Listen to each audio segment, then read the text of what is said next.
പക്ഷേ police wait ചെയ്യുകയാണ്.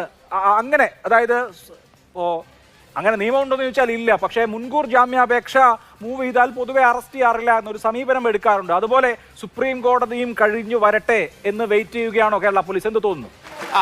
പറഞ്ഞോളൂ. അങ്ങനെയല്ലേ നമുക്കിപ്പോൾ ഊഹിക്കാൻ കഴിയും. കാരണം ഇപ്പൊ രാഹുൽ ഈശ്വരനെ അറിയാം സിദ്ദിഖ് എവിടെയാണെന്ന്.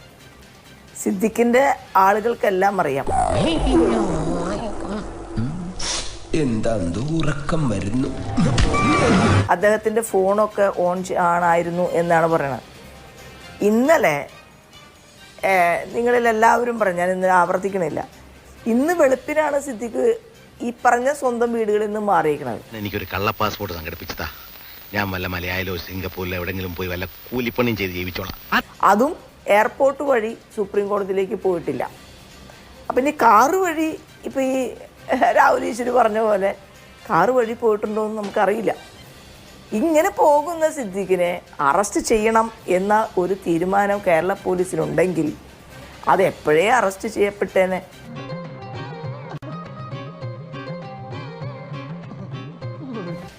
നമുക്കറിയാലോ, ഒരു തീരുമാനം എടുത്തിട്ടുണ്ടെങ്കിൽ കേരള പോലീസ് അത് ഇംപ്ലിമെന്റ് ചെയ്തിരിക്കും. പത്രക്കാരെ കൊണ്ട് തോറ്റു, ഞാൻ എന്ത് ചെയ്യാണെന്ന് നോക്കി നടക്കുക അവന്മാര് പത്രത്തിലിടാൻ. പക്ഷെ തീരുമാനം എടുത്തിട്ടില്ല.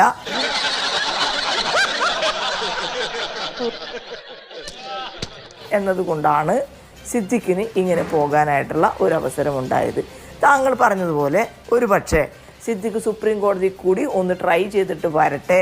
ഈ നാട്ടിൽ സുപ്രീം കോടതിയുടെ ചീഫ് ജസ്റ്റിസിനോടും രാഹുലിന് എതിർത്ത് സംസാരിക്കാനും രാഹുൽ അതിനെ ആൾക്കെതിരായിട്ട് സംസാരിക്കും. പക്ഷേ രാഹുൽ ഏറ്റവും കൂടുതൽ വിശ്വസിക്കുന്നത് രാഹുൽ ഉണ്ടായ ഈ സമയത്തൊക്കെ സിദ്ദിഖിന്റെ കൂടെ ഇല്ലല്ലോ.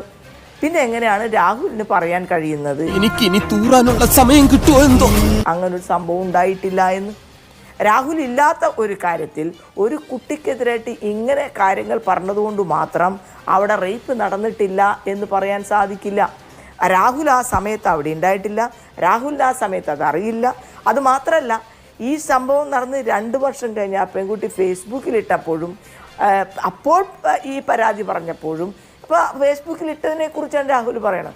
ഫേസ്ബുക്കിൽ അങ്ങനെ ഒരു കാര്യം പറയുന്ന സമയത്ത് അത്രയും അത് രാഹുലിനൊന്നും മനസ്സിലാവില്ല. അഭിലാഷ് അവമാനിക്കരുത്, ഞാൻ നല്ലൊരു കുടുംബത്തിൽ പറഞ്ഞവനാണ്. നീ നല്ല കുടുംബത്തിൽ പറഞ്ഞു, ഞാൻ പിന്നെ മറ്റേ കുടുംബത്തിൽ പറഞ്ഞാണല്ലോ. ഒരു സ്ത്രീകളെ അവരുടെ മനസ്സിന്റെ അവസ്ഥ ഇത്തരത്തിലുള്ള ഒരു പ്രശ്നത്തിന് ആദ്യമായിട്ടായിരിക്കും ചിലപ്പോൾ അങ്ങനത്തെ ഒരു വിഷയത്തിന് വിധേയമായത്. അതുണ്ടാക്കുന്ന മെന്റൽ ട്രോമ എന്ന് പറയുന്നത് രാഹുലിന് ഒരിക്കലും മനസ്സിലായിട്ടില്ല. നല്ലോണം കിട്ടിയോ സാമാന്യം ഭേദപ്പെട്ട രീതിയിൽ. അതുകൊണ്ടാണ് രാഹുൽ ഇങ്ങനെ ഇരുന്ന് ആ സ്ത്രീനെ ഇങ്ങനെ പറഞ്ഞുകൊണ്ടിരിക്കുന്നത്. ഇനി അങ്ങനെ ഉണ്ടായ ആ സ്ത്രീയെ സംബന്ധിച്ച് എന്നിട്ടും അവർ അത് കഴിഞ്ഞ് 2 വർഷത്തിനുള്ളിൽ പറഞ്ഞു കഴിഞ്ഞതിന് ശേഷം ഈ നമ്മുടെ സിദ്ദിഖ് DGPക്ക് സർക്കാരിനെ കൊടുത്തൊരു പരാതിയെക്കുറിച്ച് ഇതിൽ പറയുന്നുണ്ട്. അതിൽ സിദ്ദിഖ് പറയുന്ന കാര്യം എന്താ? ആ കുട്ടിയെ കണ്ടിരുന്നു, സംസാരിച്ചിരുന്നു, അച്ഛനും അമ്മയും ഉണ്ടായിരുന്നു, നിള തിയേറ്ററിലായിരുന്നു എന്നൊക്കെ കാര്യമൊക്കെ പറയുന്നുണ്ട്. പിന്നെ അപ്പോഴാണ് ആ കുട്ടി പറഞ്ഞ സ്റ്റേറ്റ്മെൻറ്റിന് വാല്യൂ വരുന്നത്.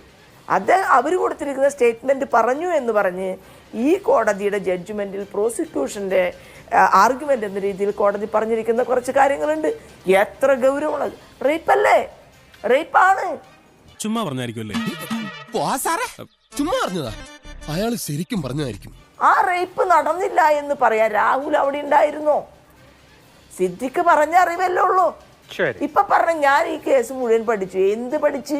ഒരു ഫസ്റ്റ് ഇൻഫർമേഷൻ റിപ്പോർട്ടിൽ ആ പെൺകുട്ടിയുടെ സ്റ്റേറ്റ്മെന്റ് ഒന്ന് വായിച്ച് നോക്കിയിട്ടുണ്ടെങ്കിൽ അമ്മയും പെങ്ങന്മാരുള്ള ആളുകളാണെങ്കിൽ ആ കുട്ടിക്കെതിരായിട്ട് സംസാരിക്കാൻ ഈ സിദ്ദിഖിന് എതിരായിട്ട് അനുകൂലമായിട്ട് സംസാരിക്കാൻ രാഹുൽ വരില്ല. മനസ്സിലായ?